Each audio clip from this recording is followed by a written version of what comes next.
Nag-commute muna ako ngayon mga mare. Sinuwerte ako sa pag-commute ko mga mare dahil nag-aabang ako ng jeep, ang dumaan ay minibus. Unexpected mga mare na meron na pala tayo masasakyan ng minibus. First time ko makasakay nito mga mare. Sa totoo lang kasi mga mare, simula nung pandemic ay bihira na nga ako mag-commute dahil kapag meron akong lakad, kadalasan nagpapasama ako sa mga anak ko na nakamotor. Madalas kasi sumakit ang ulo ko kapag nagko-commute ako. Napaka-komportable naman pala sumakay sa ganito mga mare dahil naka-aircon pa. Kakain nga kami dito sa Mang Inasal mga mare, kasama yung aking mama, ang ate ko at ang panganay kong anak. Syempre ang mama ko ang pipila dahil siya ang manlilibre sa amin. At kami naman tatlo mga mare, syempre maghihintay lang ng pagkain.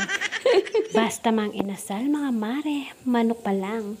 Sulit na. Mang Inasal, bekene men. Syempre mga mare, hindi mawawala ang selfie, lalo't minsan lang naman na magkaganito. Sa totoo lang mga mare, kung bakit kami magkakasama ngayon ng aking mama, ate at ang panganay kong anak ay magpapacheck up kami dapat dun sa doktor na marunong daw sa mga goiter. Hindi nyo na itatanong mga mare, meron kaming sakit na goiter, kaming tatlo ng mama ko at ate ko. Sa bandang Binyan, Laguna ito mga mare, malapit sa tirahan ng aking ate. Ate ko kasi nagsabi na meron daw siyang katrabaho na gumaling doon sa doktor na yon. Libre nga lang daw ang check up doon sa doktor na yon. Alam naman natin lahat na kapag libre ay pahirapan at kadalasan ay may mga schedule ang mga yan, pero sa mga schedule kadalasan hindi pa yan pumupunta o dumarating. Sabi kasi ng ate ko, Miyerkules at saka Friday lang. Kaya nga kami nagpunta ngayon dahil nga Friday. Kaya lang, kagaya ng sinabi ko, ay wala nga yung doktor. Kaya nagyaya na lang dito ang aking mama na kumain na lang sa Mang Inasal. Kakababa lang namin sa jeep mga mare galing ng Binyan dito. Sasakay naman kami ng tricycle at ito ang terminal naman dito sa amin. Kaninang papunta naman sa Binyan ay kasama naman niya ang panganay kong anak, umangka siya sa kanyang motor. Kaya pagkatapos namin kumain sa Mang Inasal, naghiwalay na kami ng ate ko at ng panganay kong anak dahil bibiyahe pa siya. Nakasakay na nga kami ng tricycle mga mare. Nag-e-enjoy naman akong sumakay sa mga ganitong tricycle. Galing kasi ng Binyan mga mare, makakadalawang sakay ka ng jeep at isang tricycle. Buti na lang din mga mare nakisama ang haring araw ngayon. Hindi kasi siya sumikat ngayon mga mare, kaya hindi masyadong mainit. Kaya naman ako naka-long sleeve mga mare, dapat sasamaan ako ng isa kong anak na may motor para nga samahan niya ako. Kaya lang na-bad trip ako nung ako'y nakabihis na dahil nga parang ayaw niya nga akong samahan. Kaya nga nag-commute na lang din ako papunta doon mga mare. Nandito na nga tayo sa bahay mga mare, 4:25 PM ako nakarating. Ang bunso kong anak ang nagbantay ng aking tindahan mga mare habang ako'y wala dito sa bahay. At syempre bago tayo mag-bis mga mare, flex ko lang ang OOTD for today's video natin.